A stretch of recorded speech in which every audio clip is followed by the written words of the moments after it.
Hi everyone, I'm Jodi and welcome back to my channel. Today's video is going to be all about the business of beauty. If you watch this channel for any length of time, you know that I love the beauty industry. I love the makeup, I love the colors, I love the techniques, the application, the tools, all of it. And I especially love the creativity that anybody can display when you're putting on your makeup or doing it for a friend or a family member.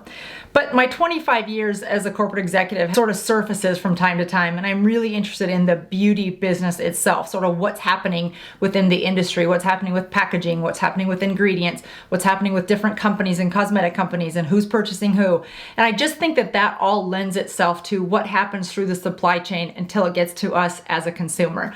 I wanted to bring you some of the latest highlights of what's happening in the beauty industry because there's some exciting things to be talking about that I think is important for you as a consumer to know. And today's topics are all really good, exciting stuff. So first and foremost, I wanted to say congratulations and thanks so much to the Charlotte Tilbury brand, who has recently received the Leaping Bunny certification from the Cruelty-Free International, which is CFI. It is a certification that is not easy to get. First, a company has to reach out and express interest in completing this certification. Then they have to complete an audit on all of their supply chains. And then they have to set up an ongoing continuous monitoring systems for all of those supply chains and be reevaluated. In order to reach that certification, all of those boxes have to be checked, and it's a very tightly controlled certification. So when you see that Leaping Bunny on a product, you can be rest assured that it is cruelty-free. Charlotte Tilbury was recently quoted as saying, "I'm incredibly proud that we have achieved Cruelty-Free International's Leaping Bunny approval, a crucial industry benchmark for cruelty-free beauty." Well done to Charlotte Tilbury, and thanks to all of the brands within the beauty and skincare industry that have taken this so seriously and provide products that are cruelty-free. Next is another really good story, and this is from P&G, which is the parent company to Olay.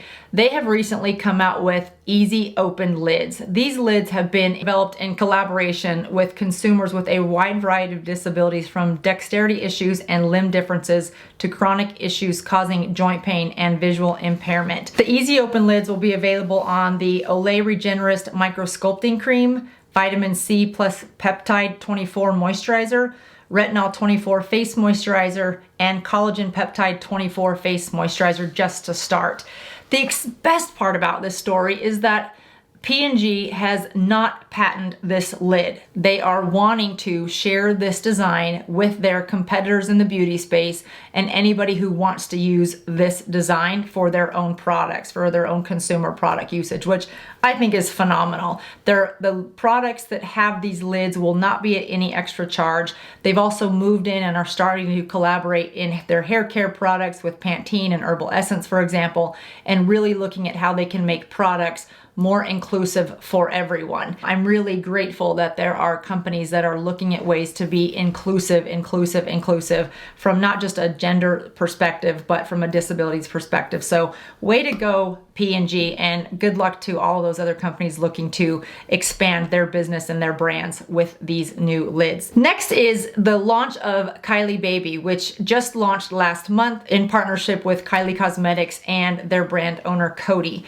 And this is for gentle shampoo, gentle conditioner, a bubble bath, as well as moisturizing lotion that's a clean brand for the use on babies. These products will be available on the DTC website in the US, UK, France, and Germany only. And they are products that Kylie said she's been working on for 3 years, so that when you're using them on your baby, you know exactly what the products and the ingredients are. Next, you might have noticed that Sephora has been moving out of the JCPenney stores in your area due to some lawsuits that was first filed by Sephora against JCPenney, or the parent company of Sephora, LVMH, filed against JCPenney for them furloughing their employees during COVID. JCPenney then filed suit against Sephora. Both parties have decided to drop the lawsuits and go their separate ways. Sephora has now moved into a partnership with Kohl's, which you might have seen Sephora opening in many Kohl's stores.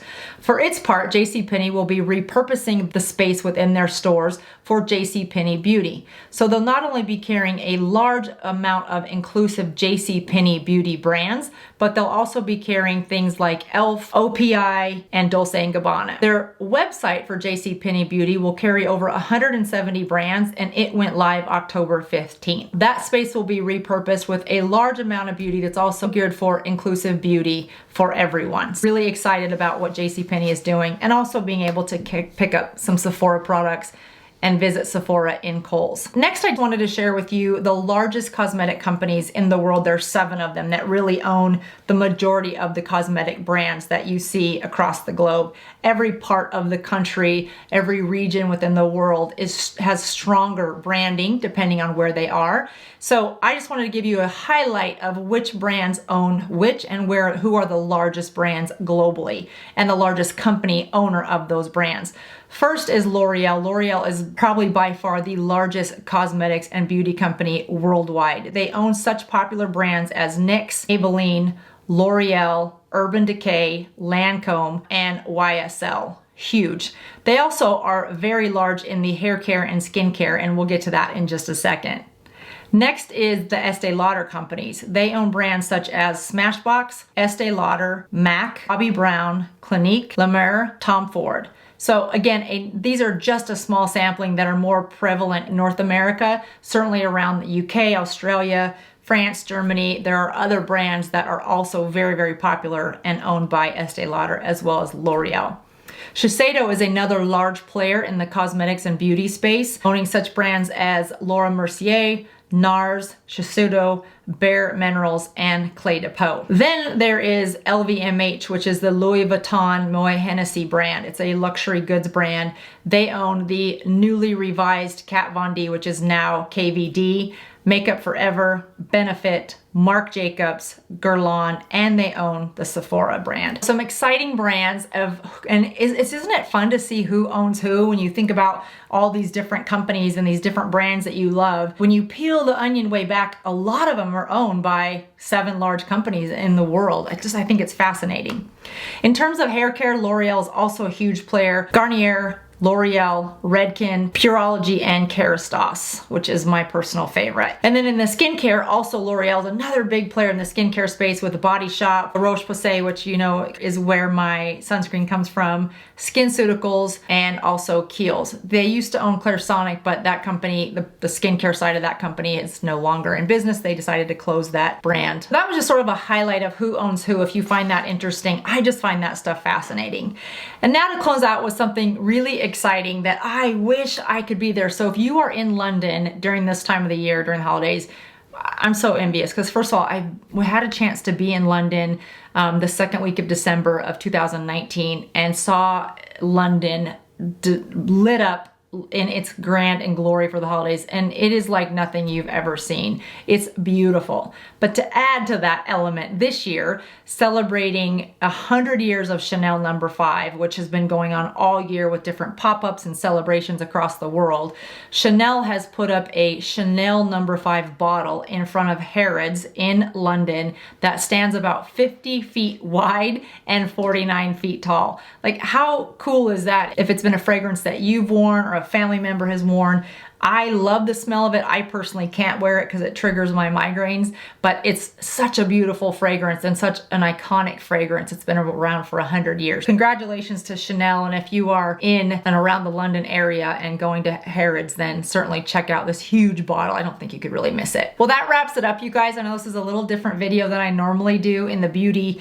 side of things, but it was the beauty business that I also wanted to bring to you. So as busy and ambitious mom and women, if this is something that's of interest to you, leave me a comment in the comments below and I'll bring you these updates as things are happening good around the beauty industry. And if you're interested in them, I'd love to. I'm looking at it anyway. I might as well put in a couple slides and bring it to you if you enjoy this type of stuff. Thanks so much for watching. Have a good rest of your day. I'll talk to you soon. And don't forget to hit the subscribe button so you know when the next video is coming up. Thanks everyone. Bye-bye.